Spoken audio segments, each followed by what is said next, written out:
এবারের এত বড় মন্ত্রিসভায়ও বেশ কয়েকজন আলোচিত জায়গা পাননি। রুহুল কবির রিজভী উপদেষ্টা হলেন, ক্যাবিনেটের দরকার ছিল, কারণ উনি অত্যন্ত মেধাবী, বুদ্ধিমান।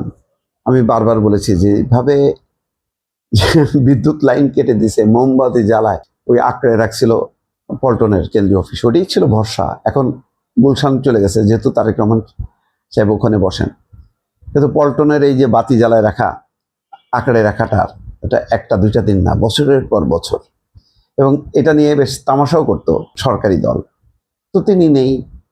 তারপরে যদি বলি দুদু ভাই নেই, আমাদের খোকন ভাই নেই, নাজিমুদ্দিন আলম ভাই নেই, এভাবে এক এক করতে করতে ফজলুর রহমান, মানে তার মুক্তিযুদ্ধের যে আওয়াজটা, সেটাই কিন্তু কাজে দিল জামাতের বিরুদ্ধে।